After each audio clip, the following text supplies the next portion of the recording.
बिस्मिल्लाहिर्रहमानिर्रहीम। अस्सलाम वालेकुम नाज़रीन, प्रोग्राम सिटी 10 में मैं हूँ आपकी मेज़बान अना यूसुफ। उम्मीद है आप सब लोग ठीक ठाक होंगे। वीकेंड है, वीकेंड को खूब इंजॉय भी कीजिए।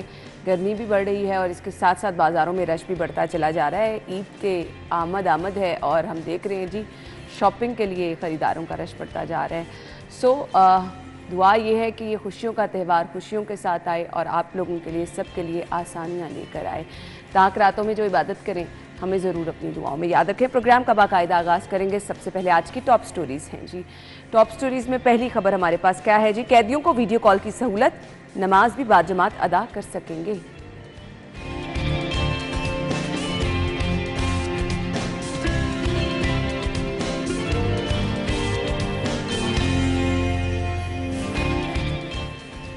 पंखों की कीमतों में 6000 इजाफा, सीलिंग फैन 10,000 का होगा।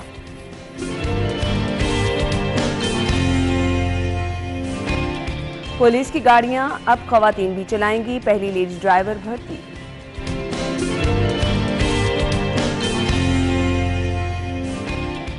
लाहौर मास्टर प्लान 2050 पर नजरसानी कराएंगे हाई कोर्ट, माहौलियाती सफीरों की तादाद बढ़ाने का हुक्म।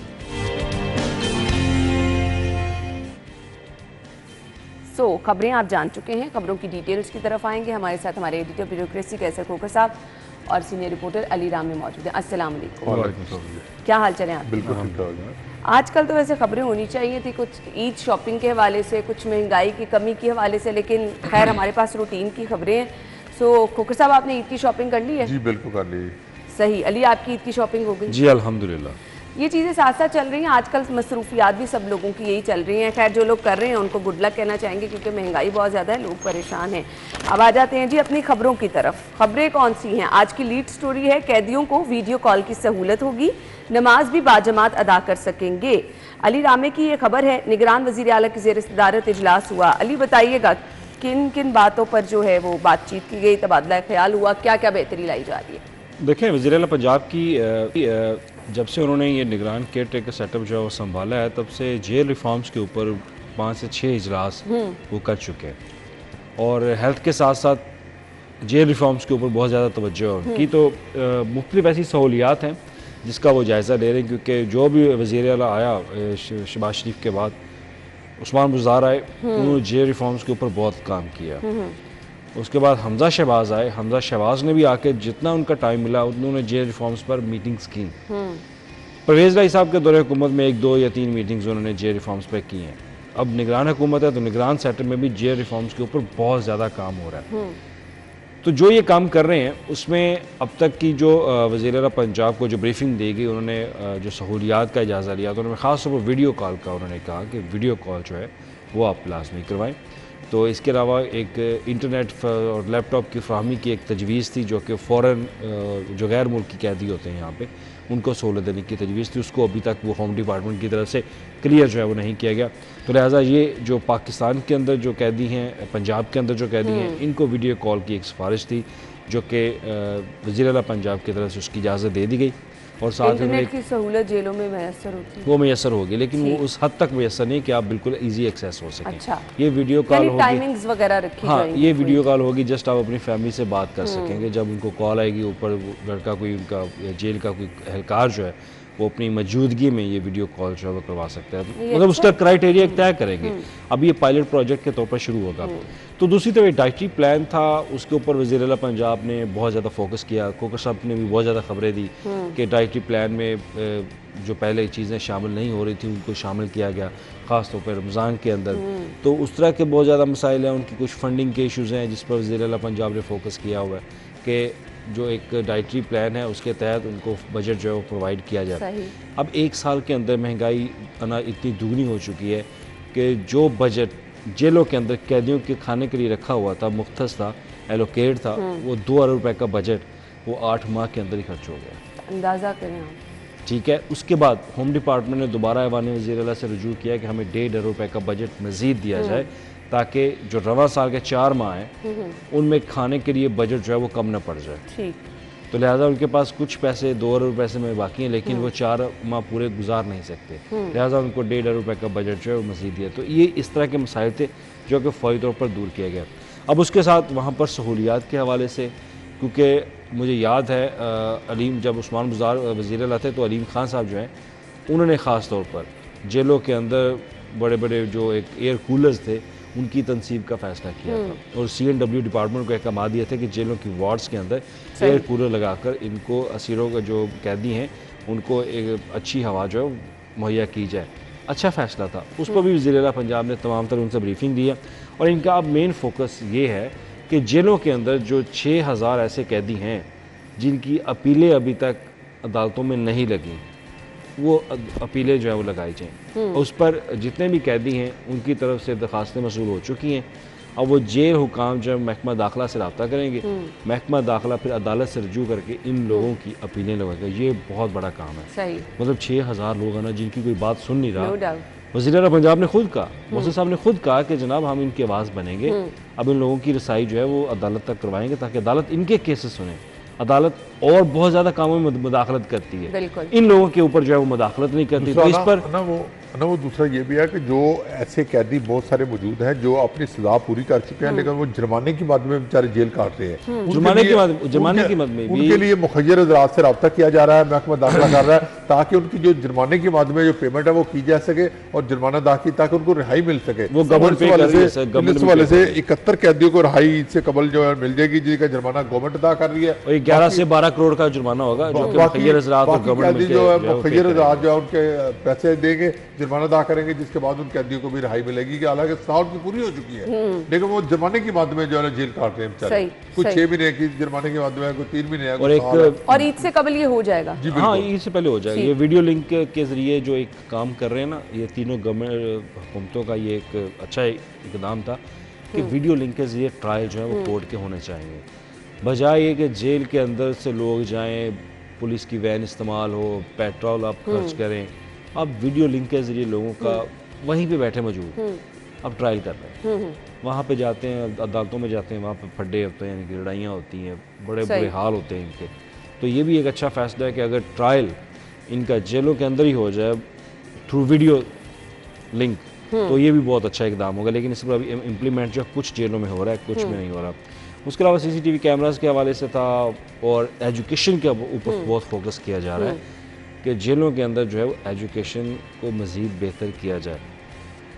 अब जेलों के अंदर जब आप इस तरह से सहूलियात देते हैं तो फिर आप ऑब्ज़र्व करते हैं कि आपकी गवर्नमेंट के मोटोज़ क्या है, आप इंसानी हकूक़ के रवैये को किस तरह से अपनाते हैं। बिल्कुल। बज़ाहिर आपने जेलों के अंदर इंसानी हकूक़ को, जो भी एक जावलिन का जो एक लॉ है, कानून है, उसके SOPs हैं, जो उसके साथ एग्रीमेंट है, उसके मुताबिक अब जो भी कर रहे हैं वो कर रहे हैं आप। सही। लेकिन कुछ जगह पे अभी भी शिकायत मौजूद हैं जहाँ पे आप मेडिकल की सहूलियात में थोड़ा सा पीछे हैं, उस पर भी फोकस किया हुआ है। जिस तरह से बीमार होते हैं अस्पतालों में जाते हैं, उनके अंदर जो बीमारियों की इस्तेमाल होता है, उनके अंदर बीमारियों की जो तफसीलात सामने आई थी वो बहुत ज़्यादा थी।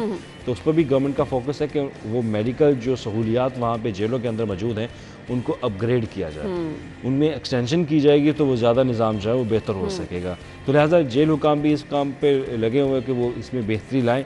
लेकिन असल मकसद ये है कि जेलों के अंदर जो कैदी हैं उनको जो एक उनके पाकिस्तान के कानून के मुताबिक जो उनको सहूलियात दी जा सकती हैं वो उनको दी जाएँ ताकि इसका पैगाम जो है वो यूनाइटेड नेशन तक जाए, जो भेजा जा सके कि पाकिस्तान के अंदर जेलों में ये सहूलियात जो है वो कैदियों को दी जाती है, जो कि इंटरनेशनल लेवल पे दी जाती है, ताकि एक अच्छा मैसेज जो है वो जा सके। ये आगाज़ तो हो गया, चलें हम गुड लक भी कहेंगे कि ये चीज़ें जितनी आसानियाँ पैदा हो सके जेलों में ये करनी चाहिए, क्योंकि उन लोगों का भी कोई राइट है।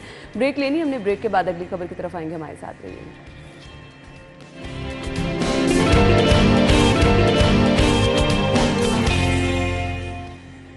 Welcome back once again. शहर में गर्मी की शिद्दत बढ़ती चली जा रही है, तो अभी हम शामिल कर लेते हैं जी मौसम की सूरत हाल कैसी आज दिन भर रहेगी। सेगमेंट है हमारा टुडेज वेदर।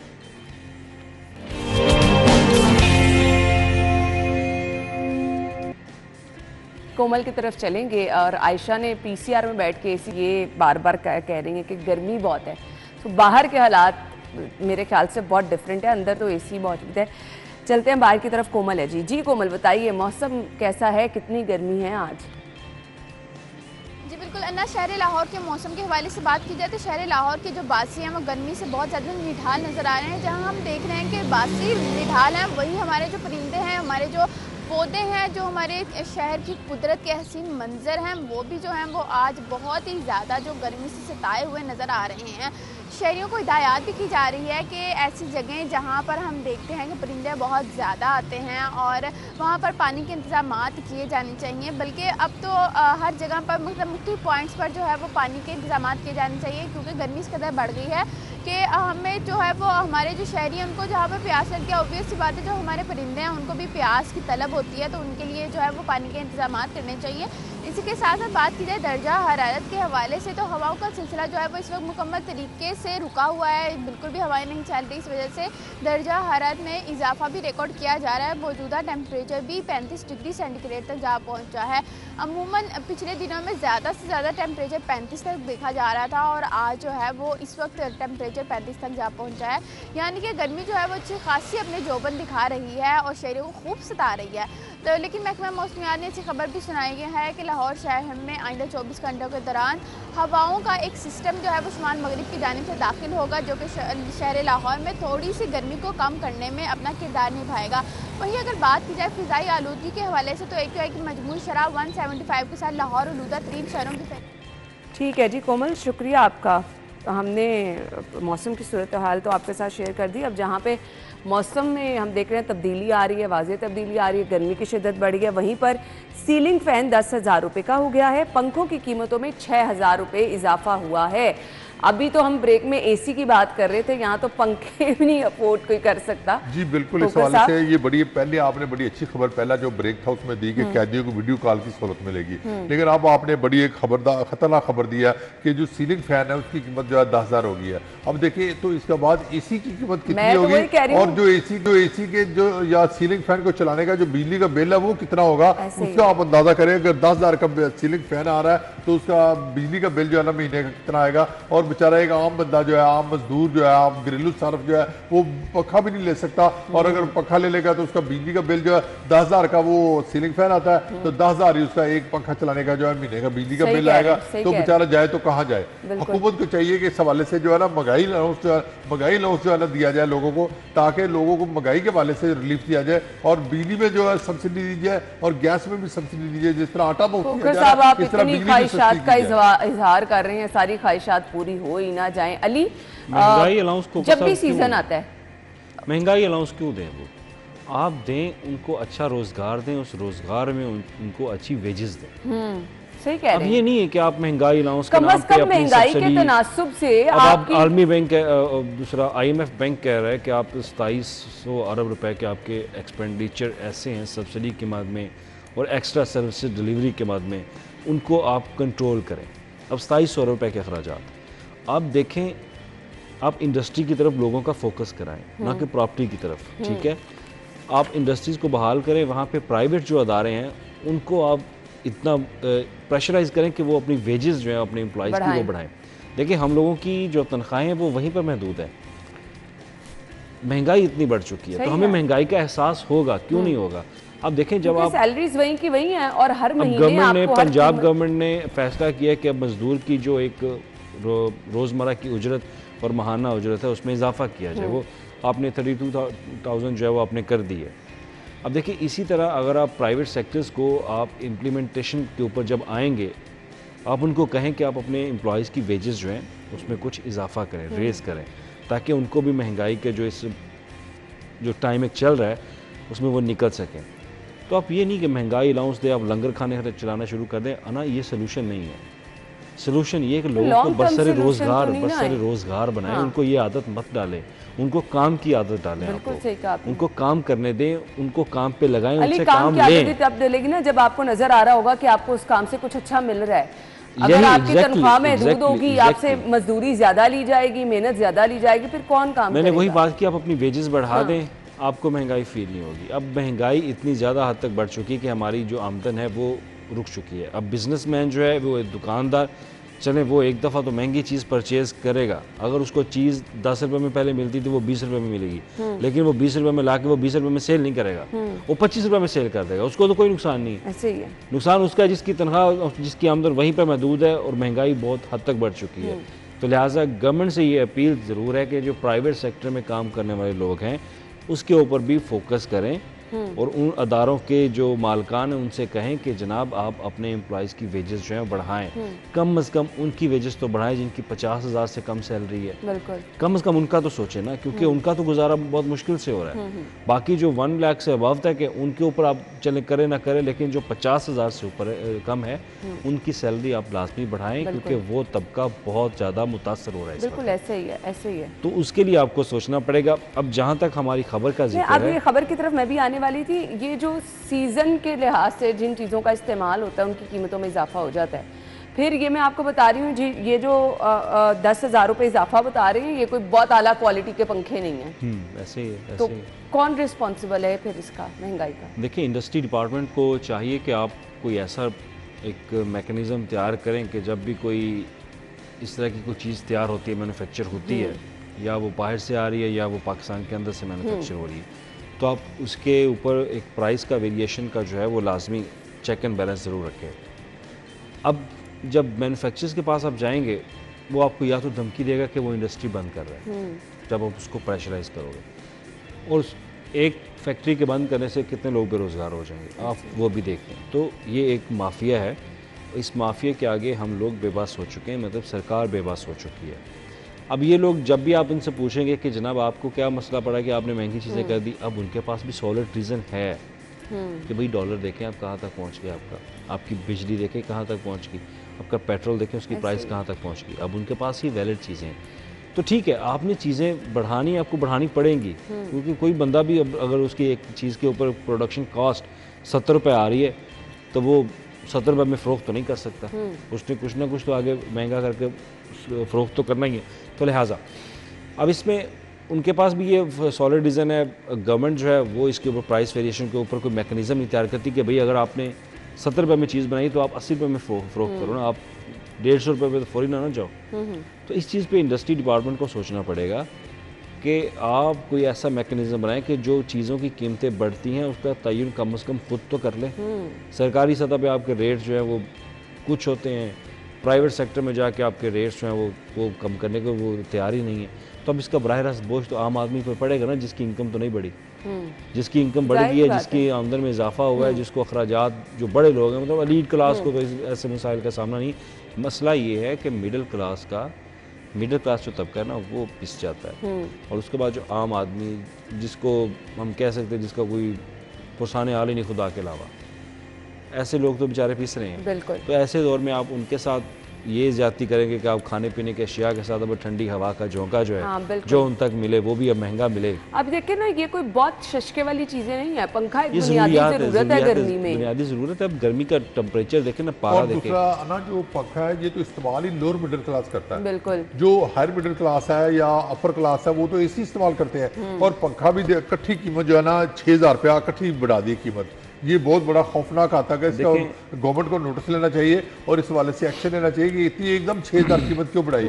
कोई 200, 300, 400, 500 रुपया अभी तो आप इलेक्ट्रॉनिक्स मार्केट में जाएं तो आपको और भी इससे बड़ी हुई कीमतें पता चलेंगी। एयर कंडीशनर्स जो है वो महंगे हो जाएंगे, एयर कूलर आपके महंगे हो जाएंगे, और एयर कूलर बहुत जरूरी की बात आ रहा। और दूसरी बात है ना, इस दफ़ा हमारे रवैयों में भी बहुत ज़्यादा तब्दीली आएगी। आप ये बात लिख लें, जिस तरह ये पारा बढ़ रहा है ना, आप सड़कों पे जाएं, आपको लोगों का रवैया जो है वो मुख्तलिफ क्या करें लोग, परेशानी है ना, चिड़चिड़ापन होगा, मतलब बिला वजह से आपके साथ कोई लड़ाई फाइट करने की कोशिश करता है। हर जगह पे आपको रोड पे आप निकल जाए, हर कोई लड़ता झगड़ता, घर पे कोई बात नहीं कर सकते, कोई बात कर छेड़ भी दे तो हर बंदा जो है वो चिड़चिड़ापन अपना शो कर देता है। कहते हैं ना खाने को पड़ा। ये तो मेरी आपसे अपील यही है कि भाई अपने रवैयों में तब्दीली मत लाएं please.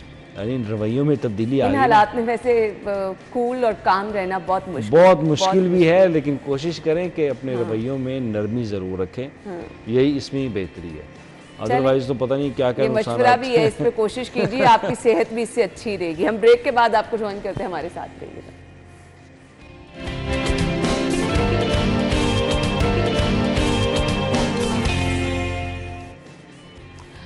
Welcome back once again. पहली लेडी ड्राइवर भर्ती की गई हैं, पुलिस की गाड़ियां अब खवातीन भी चलाएंगी। इसका मकसद क्या है, बेहतरी इससे क्या आएगी, ये डिसीजन लिया क्यों गया है? अली, मैं आपसे पहले जानूंगी। देखिए, ख़वातीन को एम्पावर करने की ज़रूरत है, लाजमी तो नहीं है कि अब पुलिस में नहीं, तो सिर्फ एम्पावर करना मकसद तो नहीं होना चाहिए ना। इससे कुछ बेहतरी फील्ड में अगर आ रही हैं ख़वातीन, ज़ाहिर बात है उसका कोई मकसद होगा। देखें, हमारी ट्रैफिक वार्डन जो है, अब हर बंदे का अपना नज़रिया होता है। आपकी सोच अपनी है, खोखर साहब की अपनी, मेरी अपनी सोच है। अब मैंने लंदन में, अमेरिका में ऐसी ख़वातीन को देखा है जो ड्राइव कर रही हैं, तो पाकिस्तान में क्यों नहीं कर सकती? अगर पाकिस्तान में एक पुलिस ऑफिसर बाइक चला के अपने ऑफिस आ रही है, तो क्या वो गाड़ी नहीं ड्राइव कर सकती? हाँ, अब उनका ड्राइविंग का जो ट्रैक है वो देखना पड़ेगा कि आपने रूट कौन सा लेना है, कौन से ड्राइविंग विंग में आप जाना चाहती हैं। मतलब एक ऑपरेशन विंग होता है, एक इन्वेस्टिगेशन विंग होता है, या एक ऑफिस वर्क होता है। कि आप किसी ऑफिसर के साथ, उनके साथ अपनी ड्यूटी सर अंजाम देंगे, या फील्ड वर्क के अंदर आप ड्यूटी सर अंजाम देंगे। फील्ड में जाना और चीज़ होती है। आप किसी ऑफिसर के साथ आप वर्क करेंगी, उसके साथ अगर आप ड्राइवर लगती हैं, वो काम और नौइयत का है। अच्छी बात है, एक अच्छा मैसेज है। मैं तो ये समझता हूँ कि ख़वातीन ये मत समझे कि वो पुलिस में सिर्फ वो एक कांस्टेबल की हद तक ही है, ड्राइवर भी आप आ सकते हैं। हाँ, मैं दूध नहीं, अगर आपकी एसएचओ लगी हुई है जी, फैसलाबाद में एसएचओ खतून लगी है, लाहौर में एसएचओ लगी है, लेकिन ड्राइविंग भी अच्छा है कि लाहौर ख़वातीन जो है टेक्निकल जो है ना पोस्ट है, उस पर भी अपॉइंट होना चाहिए। और खतून को जो है ना, ख़वातीन को टेक्निकल ट्रेनिंग भी होनी चाहिए। और जो ड्राइविंग है ये टेक्निकल पोस्ट है, और इस पर अच्छी बात है खतून आई है, और इसको वेलकम करना चाहिए। और इस वाले से महकमा पुलिस को भी चाहिए कि उसको अप्रिशिएट करे और उसको सही ड्यूटी दे, उसको तंग ना करे। जो मतलब तंग करते हैं लोग, ख़वातीन को पुलिस में तंग करते हैं, लेडी कांस्टेबल को तंग करते हैं, इस तरह तंग ना करे, उससे काम ले। बिल्कुल, ताकि और ये अच्छा एक मैसेज है इंटरनेशनल सतह पर कि पाकिस्तान में ख़वातीन जो पुलिस में ड्राइवर भी है। ये बहुत अच्छा, ये बहुत अच्छा मैसेज है। आप उसको, उसका जो एक सेफ्टी है उसको यकीनी बनाएं। जो डिपार्टमेंट के अंदर एक हैरेसमेंट का होता है अलमिया, उसको आप ख़त्म करें, लेकिन उसको ये एक अच्छा पैगाम भी है, उसको प्रमोट भी करें। और साथ अगर वो किसी मेल ऑफिसर्स के साथ नहीं काम कर सकती, तो लेडीज़ ऑफिसर हमारे साथ कितनी है, हमारे पास कितनी एसपीज मौजूद है, उनके साथ ड्राइविंग पे जा सकती हैं। तो ऐसा हो सकता है इसमें। लेकिन ओवरऑल ये अच्छा इकदाम उठाया गया, एक अच्छा मैसेज इससे जाएगा। Welcome back once again. अब हमारे पास खबर है जी, माहौलियाती सफ़ीरों की तादाद बढ़ाने का हुक्म, लाहौर मास्टर प्लान 2050 पर नज़रसानी कराएंगे, हाई कोर्ट की जानिब से कहा गया है। खोखर साहब कैसे देखते हैं इस हाई कोर्ट? बिल्कुल, इस हवाले से ये बड़ी अच्छी बात है कि माहौलियात के हवाले से जो इक़दाम किए जा रहे हैं, ये बहुत अच्छा कदम है। और ये रुकने नहीं चाहिए, रुकने नहीं चाहिए। और मैं समझता हूँ कि लाहौर हाई कोर्ट ने हुक्म क्यों दिया, महकमा कहाँ गया था, इदारे कहाँ गए थे, हुकूमत कहाँ गई थी। हर काम लाहौर हाई कोर्ट ने हुक्म देना होता है, फिर ही होना होता है। हाँ, इदारों को खुद अपने ऑटोमेटिकली काम करने चाहिए, और ऑटोमेटिकली ये काम होने चाहिए, ताकि लाहौर हाई कोर्ट को या सुप्रीम कोर्ट को मुदाखलत करने की जरूरत ही ना पड़े, और इदारों को काम करना चाहिए। और इस वाले से जो सेक्रेटरी जो माहौलियात है, उसको चाहिए कि अब ये काम जो है ना, ये स्पीडी करे और ये फौरी करे। देखिए, ये बात बिल्कुल ठीक क्या है, ये बिल्कुल बात ठीक है कि आप अदारे जो हैं, वो हमारे अदारे भी सिर्फ एक पुशअप के इंतजार में रहते हैं। जब इदारे कुछ करेंगे नहीं तो फिर हाई कोर्ट को, तो हाई कोर्ट को इन्वॉल्वमेंट, और हाई कोर्ट की बहुत ज़्यादा इन्वॉल्वमेंट से कुछ ऐसे आपने काम इकदाम जो है वो उठाए, जिसमें ख़ास तौर पर आपने स्मोक पॉलिसी बनाई जो कि नहीं बन रही थी। बिल्कुल बिल्कुल। और आए रोज़ ग्रीन डेवलपमेंट प्रोग्राम के तहत वर्ल्ड बैंक जो है वो आपको लोन दे रहा है, और वो कह रहा है कि जनाब आप अपनी एक स्मोक पॉलिसी बनाएं। शुक्र है कि निगरान हुकूमत ने जाते जाते वो स्मोक जो पॉलिसी थी वो अप्रूव कर दी, जिसके तहत अब फ़ाइन वगैरह हो सकेंगे। पहले हाई कोर्ट के हुक्म पे होते थे, अब वो पॉलिसी के मुताबिक होंगे। और जहाँ से सांस ऐप है, सांस ऐप जो है वो महकमा माहौलियात PITB बोर्ड के साथ मिलकर एक बनाएगा ऐप, और ऐप का मकसद ये होगा कि आपको एयर क्वालिटी की जो रिपोर्ट है ना, वो ऑथेंटिक मिलेगी एक गवर्नमेंट की। आपको अपने एरिया के अंदर, अपनी लोकेशन के अंदर आपको हर चीज़ की सहूलियात जो हैं, वो जो भी आपको एक SOPs बाहर निकलने के, वो ऐप के ज़रिए आपको मिल जाएंगे। सही, मतलब अपनी लोकेशन हम मुख्तलिफ ऐसी ऐप्स गैजेट्स यूज़ करते हैं इंडिकेशन के लिए कि बाहर की एक क्वालिटी क्या है, एयर की क्वालिटी क्या है।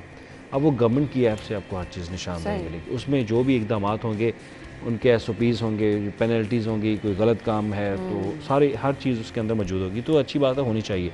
खोखर साहब की बात बिल्कुल ठीक है कि हर काम में अदालत ही मुदाखलत क्यों करे, हमारे अदारे कहाँ पे बैठे होते हैं, हुकूमतें कहाँ पे बैठी होती हैं। इस पर कोई भी अदारा जो है वो हमेशा चुप करके अपनी तनख्वाह ले रहे हैं, अपनी पर्क्स एंड प्रिविलेज इंजॉय कर रहे हैं, गाड़ियाँ झूठ रहे हैं, सिर्फ यही काम है। और जब इन्होंने आपने कोई नहीं मतलब होता, 70-75 सालों में 75 सालों में हम सिर्फ यही कर सकें। हल्की सी पॉलिसी बना रही, वो भी गूगल से हाई कोर्ट की मुदाखलत के बावजूद भी जब सीजन आता है हमारे सामने हालात होते हैं। आप आगे भी देख लीजिएगा, अभी भी एयर क्वालिटी क्या है आपके सामने। आप रोक नहीं सकते। अब ये फजाई है, आसमान के ऊपर बढ़ती हुई चीज, आप कैसे रोक सकते? कोई इंसान तो है नहीं। आप अपनी हालात देखें, सोसाइटी में पोल्यूशन इतनी बढ़ गई है, गाड़ियां, शजरकारी के ऊपर तवज्जो दें, आप व्हीकल्स इंस्पेक्शन के ऊपर फोकस करें, आप इंडस्ट्रीज के ऊपर फोकस करें जो अभी वो। हाँ, ये चंद चीजें हैं जिनका बहुत जरूरी है इन पर अमल करना। Thank you so much. वक्त की कमी है खोकर साहब, आपके वक्त का भी शुक्रिया। नाज़रीन, हम ब्रेक और हेडलाइंस के बाद ज्वाइन करते हैं।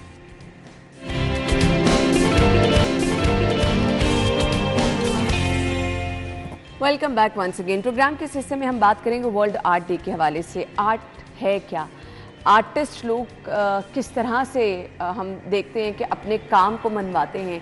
आज सोशल मीडिया का दौर क्योंकि बहुत फास्ट है, एक दौड़ लगी हुई है। आप जहाँ कहीं पे भी देखें आपको बहुत ज़बरदस्त टैलेंट नज़र आता है, और इस दौड़ में आपने डिफरेंट काम कैसे करना है, अपने काम को मनवाना कैसे है, मेरे ख्याल से ये चैलेंज बनता चला जा रहा है। लेकिन हमारे जितने भी आर्टिस्ट साहिबान हैं, अल्लाह ताला ने उनके हाथों में क्या कमाल महारत रखी है। आज के मेहमानों का काम आपको दिखा भी रहे हैं, कुछ उनसे जानेंगे भी। और फिर ये जो आर्टिस्ट लोग हैं, ये कहते हैं जी मुख्तलिफ भी होते हैं, आम लोगों से मुनफरिद भी होते हैं, और फिर अपने काम में कमाल महारत कैसे रखते हैं ये भी जानेंगे। अपने मेहमानों का इंट्रोडक्शन मैं कराना चाहूँगी। सौलत अजमल ने हमें ज्वाइन किया है, आर्टिस्ट हैं, मुसन्निफ हैं, नेशनल कॉलेज ऑफ आर्ट्स में पढ़ा भी रही हैं। सना अर्जुमन हमारे साथ हैं जो कि आर्टिस्ट हैं। अपने मेहमानों को वेलकम करेंगे। अस्सलाम वालेकुम। थैंक यू सो मच, आप लोगों के वक्त का बहुत बहुत शुक्रिया। सबसे पहले आपसे आगाज़ कर लेते हैं, मुझे बताइएगा आज वर्ल्ड आर्ट डे है, कितना ज़रूरी है इस दिन के बारे में हम बात करें, लोगों को बताएं कि बेसिकली आर्ट है क्या? देखिए जी, आर्ट जो है वो मेरी नज़र में एक माशरे की फाउंडेशन होती है। उसके बगैर जो है ना खूबसूरती है दुनिया में, रंग ही नहीं है। और उसके अलावा कोई मतलब तरबियत आप कैसे सिर्फ दे सकते हैं, सूखे अल्फाज से तो नहीं हो सकती। बिल्कुल। So art, literature, poetry, all of this is what makes us. बिल्कुल, आपने सही कहा। वो ज़िंदगी का एक बहुत अहम हिस्सा है जो आपकी ज़िंदगी में वाकई रंग भर देता है। क्या कहना चाहेंगी सना, आप आर्टिस्ट हैं, किस तरह से आज के दिन को देखती हैं? मेरे ख्याल से आप लोगों के लिए तो आज का दिन बहुत स्पेशल है। वेल, हर दिन ही हमारे लिए स्पेशल है, तो हम तो ये बेसिकली रोज़ाना सेलिब्रेट करते हैं आर्ट को। आई थिंक हमारी सोसाइटी के लिए आर्ट बहुत बहुत बहुत ज़्यादा इम्पॉर्टेंट है। जितना इम्पोर्टेंस दी जाए कम है, बिकॉज़ ये एक ज़रिया है कनेक्शन का कम्युनिटी में, ये एक ज़रिया है शेयरिंग का। इससे बल्कि इतने फ़ायदे निकलते हैं और फ़ायदे ही फ़ायदे हैं। तो आई थिंक और भी ज़्यादा इसके बारे में सोच के, इसमें टाइम इन्वेस्ट करके और इसमें मेहनत करके हम बहुत कुछ हासिल कर सकते हैं। बिल्कुल, आपने सही कहा, लेकिन आपने कहा सोचना भी है, टाइम भी इन्वेस्ट करना है। सौलत, माशाल्लाह से आप टीचर भी हैं, कुछ अपना एक्सपीरियंस बताइएगा, कैसे आर्ट की फील्ड ज्वाइन की और अब यहाँ तक माशाल्लाह आप पहुँची हैं, पढ़ा रही हैं। कितना टाइम लगा? जी, मैंने तो मेरी तालीम जो है वो ज़्यादातर अमेरिका की है, बैचलर्स मास्टर्स। तो वहाँ पे मैंने पहले डिग्रीज़ ली, वहाँ पे पढ़ाया, फिर यहाँ पे आने के बाद कोई 5-6 साल से मैं नेशनल कॉलेज ऑफ आर्ट्स में पढ़ा रही हूँ। आगाज़ ही आर्ट से हुआ था, तो कभी वो ट्रांजिशन महसूस नहीं हुई कि आपने कब पढ़ते पढ़ते पढ़ाना शुरू कर दिया।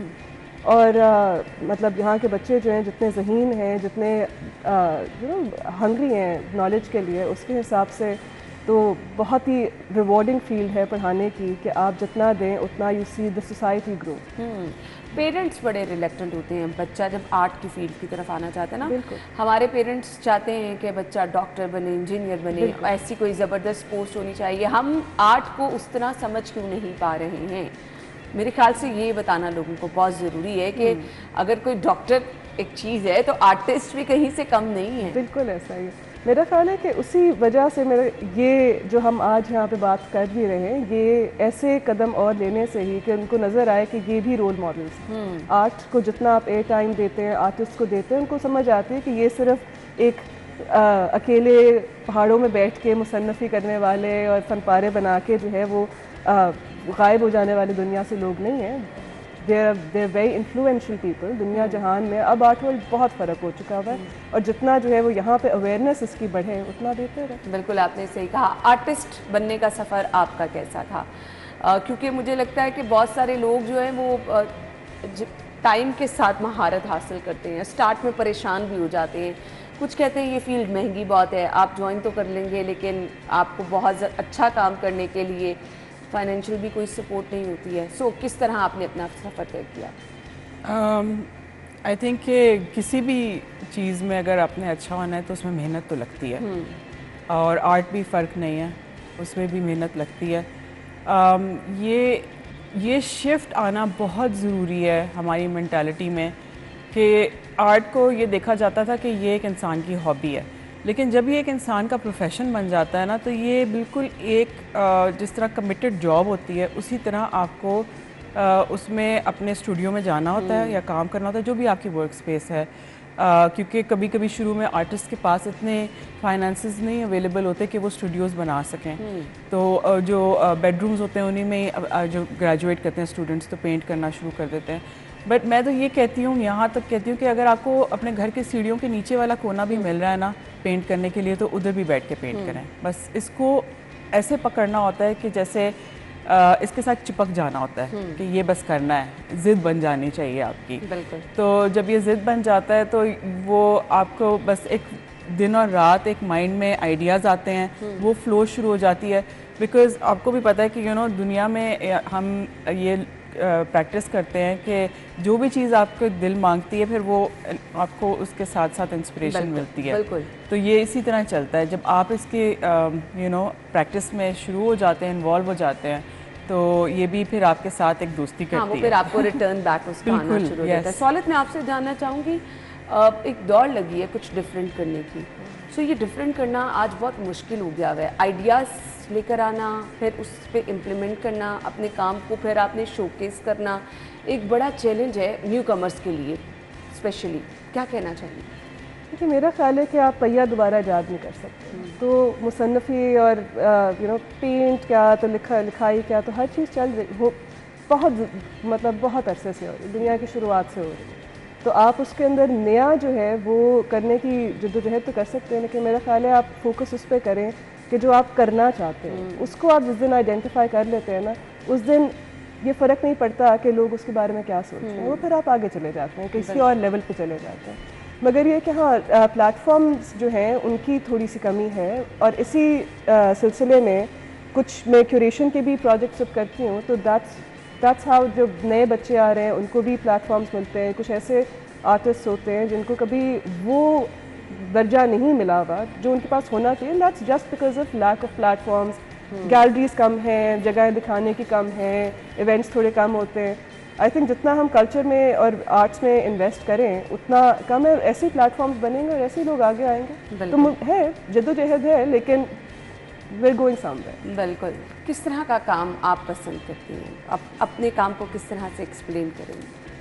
मैं वो काम पसंद करती हूँ जो खुशी फैलाए, बिकॉज़ आई थिंक कि पेंटिंग एक या कोई भी आर्ट पीस एक ऐसी चीज़ है कि जो सिर्फ आज के लिए नहीं है, उसका इफ़ेक्ट काफ़ी आपके माइंड में ही नहीं होता है कि कितना अरसे तक इसका इफ़ेक्ट रहता है। आई मीन आप शालीमार गार्डन्स को देख लें, इसका इफ़ेक्ट कितना अरसे तक है। This is an art piece. Shalimar gardens का डिज़ाइन और उसका जो लेआउट है, इसी तरह हर आर्ट पीस का एक इफ़ेक्ट है दैट गोज़ ऑन। तो मेरी अपनी पर्सनल प्रेफरेंस ये होती है कि दिल खुश करने वाला काम होना चाहिए। या बिल्कुल, जो आप एक दफ़ा देखें और देखते ही रह जाएं और हैरान भी हों, अट्रैक्शन हो, खुद ब खुद आप उसकी तरफ जो है अट्रैक्ट हो। टीचर हैं आप, पाकिस्तान में टैलेंट कैसा देखती हैं? क्यों हम हर तालीम कहते हैं कि अगर आपने कुछ स्पेशल करना है तो आपको बाहर के मुल्क जाना पड़ेगा? क्या यहाँ पर हमारे यहाँ महदूद वसाइल हैं? जी, मेरा ख्याल है टैलेंट की तो कमी बिल्कुल भी नहीं है। इनफैक्ट मैंने तो बाहर के मुल्कों में पढ़ा है, देखा है दुनिया जहान का आर्ट। यहाँ पे जो इनफैक्ट जो लोगों में जज्बा है वो एक और ही लेवल का है, क्योंकि कुछ करना, कुछ जब आपके पास कम हो ना तो कुछ ज़्यादा करने का जज्बा ज़रा ज़्यादा होता है। आई पर्सनली फील कि यहाँ पे खूबसूरत बात यह है कि बच्चे अपनी इनोसेंस के अंदर आके जितना कुछ कर जाते हैं, it's mind blowing, right. So talent की कमी नहीं है, हाँ, लेकिन थोड़ी सी जैसे बात है ना कि इन्वेस्टमेंट आर्ट्स के ऊपर फोकस की ऑन अ स्टेट लेवल थोड़ी सी अगर बेहतर हो जाए तो मेरा ख्याल है आर्ट विल फ्लरिश। और हम जा रहे हैं, पाकिस्तानी आर्टिस्ट बाहर जा रहे हैं, तो हाँ वो एक आइडिया है कि जी आपने अगर कुछ करना है तो आप बाहर चले जाएं, लेकिन मैं तो बाहर से वापस आई हूँ, तो वो भी एक सिलसिला है। बिल्कुल। और यहाँ पे आके मेरा ख्याल है कि जितना मुझे आर्ट की एक लेवल नज़र आया है, बाहर से कम तर तो बिल्कुल भी नहीं है, एक और तरीके का है। एंड आई थिंक बस वो समझने वाली बात है कि आप किस माशरे में कैसे फिट इन होते हैं और अपने आर्ट से कैसे बात कर सकते हैं, because art connects the entire world. It's a language जो हम सारी दुनिया में बोलते हैं, उसमें कोई ऊपर नीचे नहीं होती। बिल्कुल आपने सही कहा। अच्छा जी, हमारे यहाँ एग्जीबिशंस बहुत कम होती हैं, काम लोगों ने किया है, कोई ऐसा प्लेटफॉर्म, कुछ हमें ऐसी लोगों के लिए आसानियाँ भी लेकर आनी है कि उनके काम को अप्रिशिएट भी कहीं किया जाए। सो टाइम टू टाइम ऐसी एग्जीबिशन होती रहती है? बिल्कुल जी, यहाँ पे बहुत अच्छी गैलरीज हैं कुछ, और स्टूडियो आरएम में अभी एक शो जो है वो 3 सीरीज़ में किया है, जिसका एक अभी हिस्सा ओ आर्ट स्पेस में लगा हुआ है। ओ आर्ट स्पेस जो है यहाँ पे एक्चुअली उस दिन हम बैठ के गिन रहे थे, लाहौर में लगभग कोई 30 गैलरीज हैं, जिसमें से कुछ 4-5 जो हैं वो तो लगातार हर 2 हफ्ते के बाद शोज़ लगाती हैं, O art space being one of them, जहाँ पे ईव्स आई के नाम से थर्ड चैप्टर जो है वो ओपन हुआ है, जिसका पहला जो है वो हमने इस्लामाबाद में किया था पिछले साल, दूसरा कराची में, और अब ये तीसरा खुला है। 21 अप्रैल तक ये लगा हुआ है, जिसमें इस शो का स्टूडियो आरएम का जो मकसद था ये था कि ख़वातीन के लिए एक शो किया जाए जिसमें सिर्फ ख़वातीन आर्टिस्ट हैं, 13 वुमेन आर्टिस्ट, और उसका नाम क्योंकि रमज़ान में खुला है तो फास्टिंग ईद है। इस तरह के प्लेटफॉर्म्स के आप क्यूरेटोरियल पॉइंट ऑफ व्यू से फ़र्क तरीक़ों से आर्ट को देखें और दिखाएं, तो या आई मीन आइडियली तो बहुत गैलरीज हों और बहुत लगातार सारे शोज़ करें, मगर जो कर रहे हैं उनको भी जो कर रहे हैं वो बहुत अच्छा कर रहे हैं। बिल्कुल बिल्कुल। मैसेज क्या देना चाहेंगे आप देखने वालों को सना? कि एक तो आज का दिन बहुत अच्छा गुजारें, ये बहुत इम्पॉर्टेंट है कि लाइफ को मोमेंट टू मोमेंट बहुत हैप्पीली लिव करना चाहिए और फुल तरीके से। और उसमें मैं आर्ट में भी, बिकॉज आर्ट एक ऐसी चीज़ है जो हमें मोमेंट में रखती है, जब हम आर्टिस्ट काम करते हैं तो हम बिल्कुल एक अलग दुनिया में एंटर कर जाते हैं। एक स्पेस होता है, एक ट्रांस की तरह की एक स्पेस होती है, बहुत खूबसूरत। एंड आई थिंक हर इंसान की लाइफ में कोई ना कोई स्पेस होगी जिसमें वो जाके एक दफ़ा मस्त हो जाते हैं। बिल्कुल आपने, तो वो बहुत ज़रूरी होता है। क्या कहना चाहेंगी सौलत आप? जी एब्सोल्युटली, मेरा ख्याल है आर्ट के बगैर तो ज़िंदगी जो है वो रूखी और बेजार सी हो जाए कुछ, वरना आपको हंसने का, खुश होने का मौका ही क्यों मिले। आप मुस्कुरा रहे हैं, आपको ज़िंदगी में अगर रंग नज़र आ रहे हैं तो आपके अंदर वो चीज़ मौजूद है, बस उसको लेकर आपने बाहर आना है। थैंक यू सो मच, बहुत बहुत शुक्रिया आपने। Thank you. नाज़रीन, एक ब्रेक के बाद हम आपको ज्वाइन करते हैं।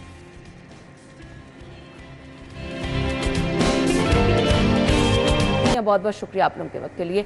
नाज़रीन, हमारी और आपकी मुलाकात होगी इंशाल्लाह मंडे को। अपना ख्याल रखिएगा। अल्लाह हाफिज़।